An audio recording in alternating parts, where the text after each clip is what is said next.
The Stanley Parable est un jeu unique en son genre. Sa proposition est si forte qu'il a suscité un très grand nombre d'études et d'analyses consacrées à son sujet principal, le libre arbitre. Car pour rappel, le jeu du studio Galactic Café, et en particulier du génial Davey Wreden, repose sur les mésaventures d'un modeste employé de bureau, Stanley, sommé de rechercher ses collègues disparus et accompagné par une voix off qui commande tous ses faits et gestes, parfois même avant qu'ils ne se produisent. Stanley decided to go to the meeting room. Perhaps he had simply missed a memo. Une technique qui n'est pas sans évoquer certains usages cinématographiques que le chercheur spécialiste du son Michel Chion a proposé d'appeler la parole-texte, soit une parole capable de mobiliser, par le simple énoncé d'un mot ou d'une phrase, les images ou même les scènes de ce qu'il évoque. On en trouve un exemple célèbre dès 1936 avec le film Le roman d'un tricheur de Sacha Guitry, dont les images paraissent presque générées par la voix qui les décrit, et donc assujetties au narrateur présenté comme un démiurge tout-puissant. Je suis sorti de ma cachette et je me suis trouvé nez à nez avec le docteur éreinté qui s'épongeait le visage. Mais que se passerait-il si cette parole-texte se confrontait à un personnage fictionnel en capacité de lui résister ? When Stanley came to a set of 2 open doors, he entered the door on his left. Car oui, c'est bien sûr le propre du jeu vidéo que d'octroyer au joueur une forme de contrôle sur l'action, et par extension sur le déroulé narratif de l'œuvre qu'il investit.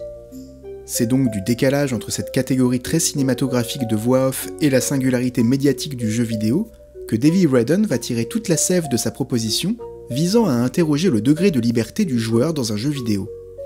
Mais plutôt que de revenir sur cette lecture un peu attendue de The Stanley Parable, et très bien traitée par ailleurs, je propose ici de faire un pas de côté pour aborder quelque chose dont on a finalement peu parlé à propos du jeu, à savoir sa mise en scène, qui participe pourtant de son sens global. Elle contribue en effet à caractériser cet étrange personnage qu'est Stanley, persona du joueur de jeux vidéo, dont on pourrait se demander, au regard de ce que le jeu nous dit de lui, s'il ne se réduit pas à une simple composante anonyme de cette grande entreprise symbolique que représente le programme auquel nous jouons, un simple rouage dans la grande machinerie oppressive du game design. Bienvenue sur cette chaîne d'analyse vidéoludique, bienvenue dans l'œil du jeu.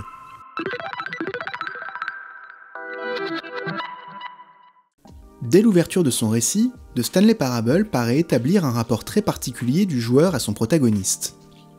La cinématique inaugurale, et en fait quasiment la seule du jeu, est à ce titre intéressante à analyser pour ouvrir notre propos.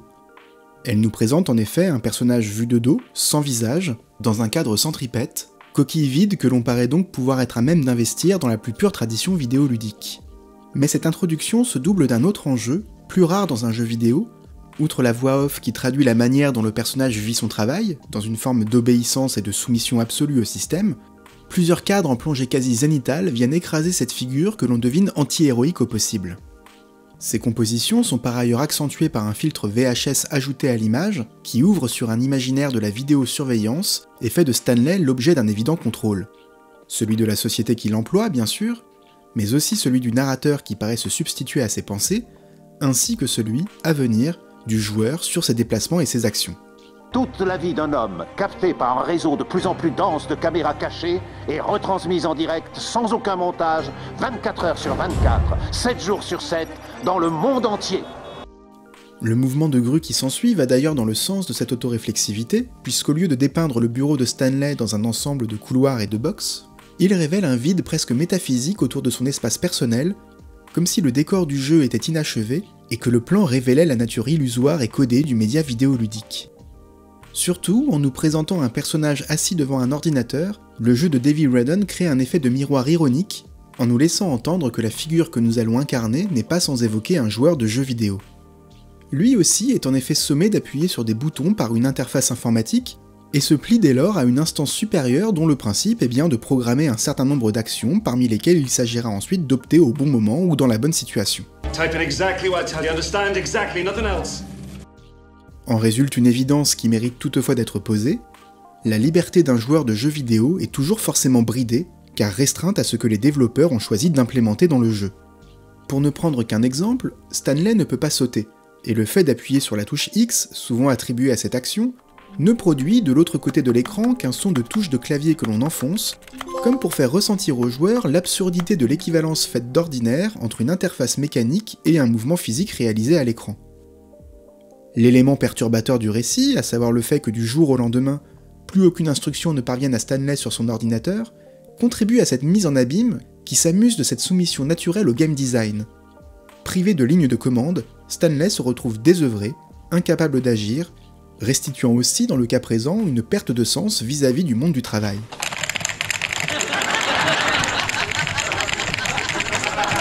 Si Stanley est ainsi privé de la plupart des interactions basiques du jeu vidéo, il se contente de marcher et peut éventuellement se baisser, il paraît aussi dépossédé de sa propre personnalité par la voix off qui commente continuellement ses états d'âme. Shocked, unraveled, Stanley wondered in disbelief who orchestrated this.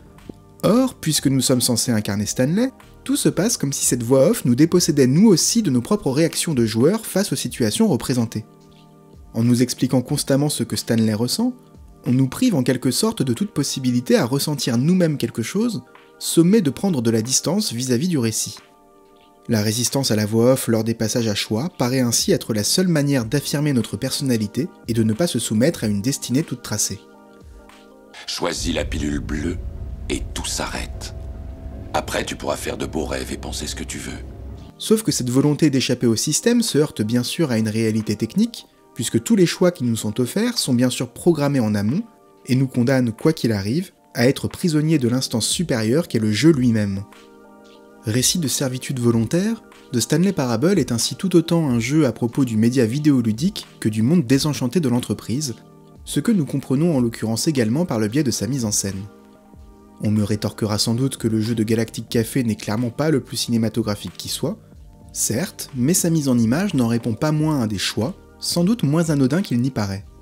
Rappelons que l'une des difficultés de l'analyse d'images vidéoludiques tient à la liberté de contrôle des dites images par le joueur, qui peut positionner la caméra où bon lui semble, se rapprocher plus ou moins d'un élément de décor pour faire varier l'échelle de plan, etc. Sauf que la leçon de The Stanley Parable est bien de nous faire comprendre que nous sommes en réalité moins libres qu'il n'y paraît dans un jeu vidéo. Mais alors, la liberté au lieu de... Vous voulez quoi? Vous voulez quoi? Vous voulez quoi? Devenir mon propre maître? La configuration de l'espace y est en fait toujours dédiée à solliciter telle ou telle action chez le joueur, et les développeurs conçoivent leurs univers de manière à imposer un rapport au décor et aux environnements qui fasse sens par rapport au récit qu'ils dispensent. Ici par exemple, on comprend rapidement que les gros plans n'auront que peu d'intérêt.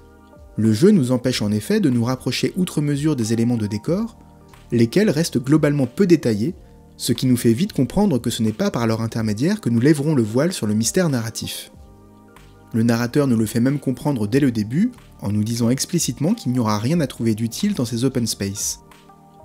Autrement dit, le jeu nous intime, dans sa configuration spatiale même, à délaisser le gros plan ou le plan rapproché, pour privilégier des échelles de plan larges ou d'ensemble suggérées par des lieux aux architectures volontairement ouvertes et aux proportions étonnamment démesurées. La hauteur des plafonds, notamment, participe de cette impression de pièces aussi gigantesques qu'elles sont vides, suggérant un espace que l'on peut comprendre et digérer d'un seul coup d'œil général. Surtout, ces échelles de plan larges imposées par la structure même du jeu, incitant le joueur à rapidement passer de pièce en pièce sans s'appesantir sur des détails, reposent par ailleurs sur une raréfaction du cadre qui appuie l'impression de désincarnation du lieu. Dépouillés, les espaces se font aussi inquiétants qu'ils restituent une forme de déshumanisation dénoncée par le jeu, les bureaux étant réduits à des numéros sans visage. Have you felt the vibe yet?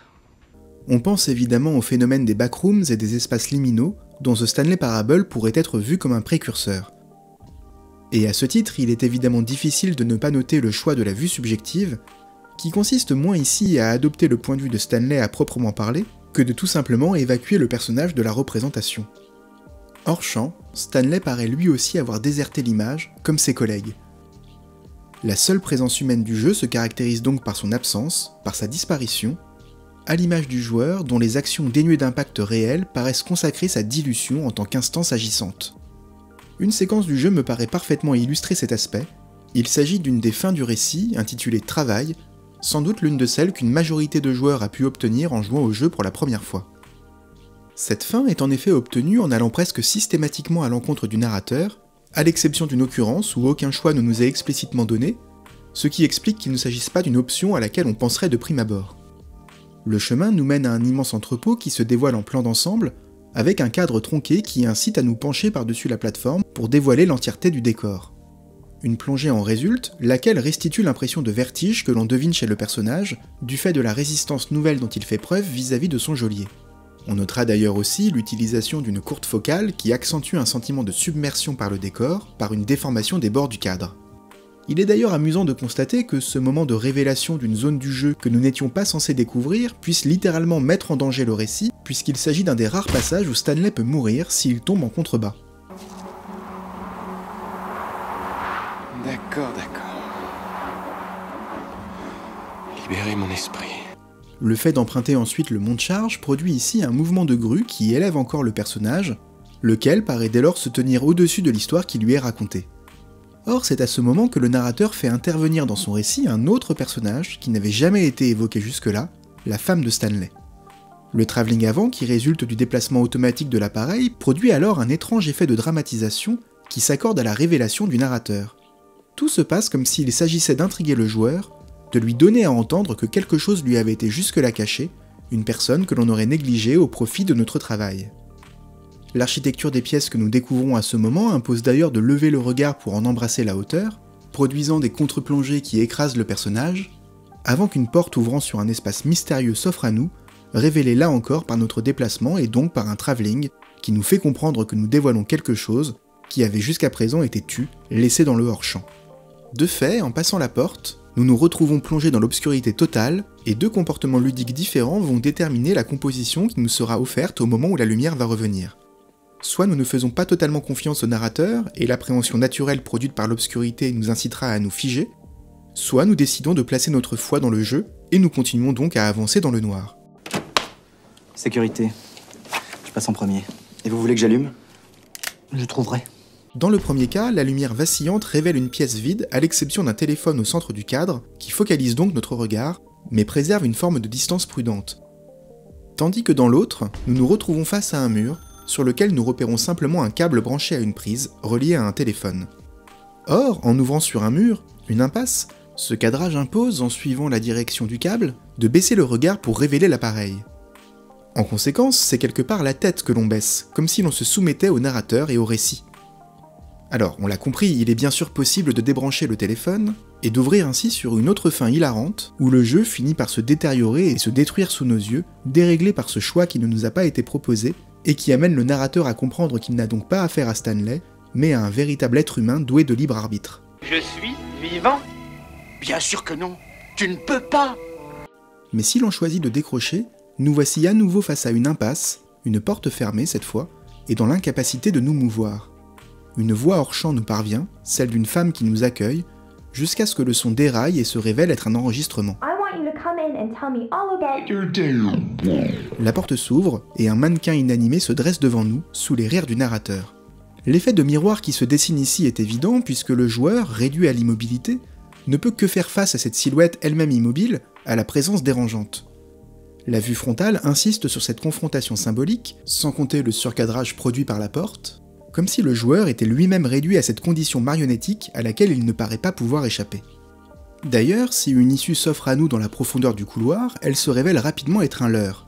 Si l'on choisit de l'emprunter pour s'enfuir, un mur se dresse magiquement devant nous et nous oblige à rebrousser chemin, actant le contrôle absolu de la voix. La séquence s'achève d'ailleurs par un long monologue qui, dans une logorée qui confine à l'humiliation, révèle la condition même du joueur de jeux vidéo, sommé, comme Stanley, d'obéir à un programme auquel il ne peut échapper, quand bien même il aurait l'impression d'être libre de ses choix et de ses actions.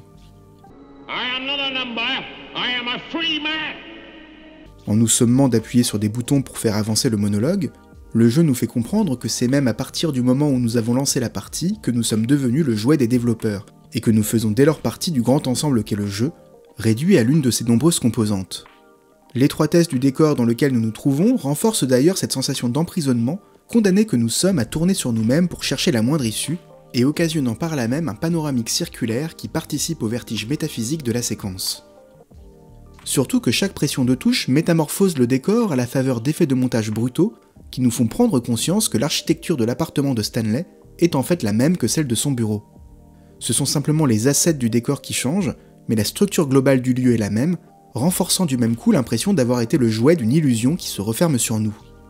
La sensation de claustrophobie produite par la séquence tient au fait que soudainement, dans le récit même du narrateur, Stanley et nous ne paraissons faire plus qu'un. The longer he spends here, the more invested he gets, the more he forgets which life is the real one. au point où c'est finalement le joueur qui se retrouve prisonnier du programme. Nous ne pouvons pas être autre chose qu'un observateur, nous dit-on. Simple rouage qui conditionne l'existence du jeu même, car sans joueur, pas de jeu évidemment. En nous faisant incarner ce pauvre Stanley, le jeu de David Redden nous fait prendre conscience qu'un joueur de jeux vidéo n'a finalement qu'une agentivité faible, celle décidée en amont par les développeurs.